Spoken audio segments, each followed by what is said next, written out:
అయ్యో అసలు ఈ వీడియో పోస్ట్ చేయడమే మర్చిపోయానండి. ఎప్పుడో జనవరిలో తీసానండి ఈ వీడియో. అసలు పోస్ట్ చేయాలా? నాకు అసలు ఎంతగానం కూడా బాధ్యత లేదు నిజంగా. అసలు ఏమైందంటే మేము జనవరిలో మా ఇంటికి వచ్చాము, అంటే మా ఊరు వచ్చాము. మా ఊరు ఎవరో నేను లాస్ట్ లో చెప్తానండి వీడియో చివరిలోని. మేము ఉండేదైతే విజయవాడ, కాకపోతే మా ఊరు వచ్చాము జనవరిలో నార్మల్ గా పండక్కని.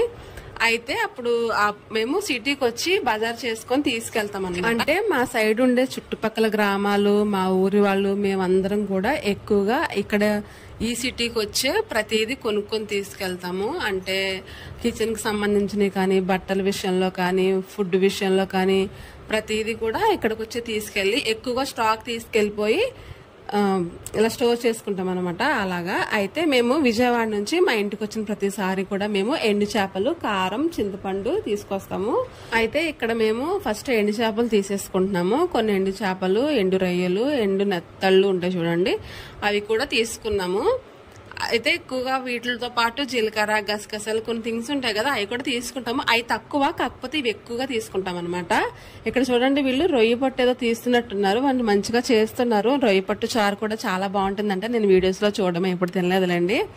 అయితే ఎన్ని ఎండు చేపలు ఉన్నా కూడా ఫస్ట్ నా బ్రెయిన్ లో ఉండేది అయితే ఈ పట్టి చేపలు అనమాట. చాలా ఇష్టం నాకు ఈ చేపలు. అయితే మా అమ్మ దీని ఎగురు భలేగా వండుతుందండి, చాలా బాగుంటుంది టేస్ట్. అయితే ఇక్కడ నా కోసం అని చెప్పేసి మా ఆయన పట్టి చేపలు తీసుకున్నారు, ఇంకా ఆయన కోసం కొన్ని తీసుకున్నారు.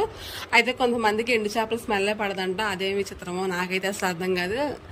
నాకు ఆల్ టైమ్ ఫేవరెట్ కాదు, కానీ నార్మల్గా అయితే ఓకే.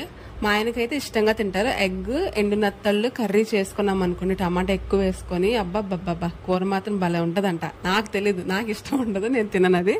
మా ఆయన తింటారు. చింతపండు చారు పెడతాను, చాలా ఇష్టంగా తింటారు. ఎంతగానం కబుర్లు చెప్పి ఎంత సోచి చెప్తానా. అసలు బజార్లోకి వచ్చినప్పుడు నాకు అసలు రేటు మాట్లాడడం రాదండి. వాళ్ళు ఎంత చెప్తే అంత ఇచ్చేస్తాను, అలా ఉంటది మనతోటి. మా ఆయన అయితే రేటు మాట్లాడతారు, రేటు మాట్లాడే తక్కువకి తీసుకుంటారు. నాకు అలా కాదు, ఎంత చెప్పారంటే అంతే ఇచ్చేస్తాను. నాకు అనిపిస్తుంది పాపం పొద్దునుంచి ఎండలో ఉండి కష్టపడుతున్నారు కదా, మనం 10 రూపాయలు తగ్గిస్తే మనమేం మేడలు కట్టాం కదా, 10 రూపాయలు తీసుకోవడంలో వాళ్ళేం మేడలు కట్టారు కదా, ఏముందిలే అని చెప్పేసి నేనే ఇచ్చేస్తాను. అయితే ఇంక ఇక్కడ మేము కొన్ని ఎండుమిర్చి కూడా తీసుకుని కారం పట్టిద్దామని చెప్పేసి మిల్క్ ఇచ్చేసాం అనమాట. అయితే వాళ్ళు ఒక టైం చెప్తారు, ఒక టోకెన్ కూడా ఇస్తారు, దాని ప్రకారంగా టైంకి వెళ్ళి టోకెన్ ఇచ్చేసి తీసేసుకోవడమే. అయితే నేను మీకు చెప్పాను కదండి మా ఊరు ఏది అని. మా ఊరు అయితే తుని. మీకు ఐడియా ఉందో లేదో, తుని అనేది చాలా మందికి తెలిసి ఉండకపోవచ్చు.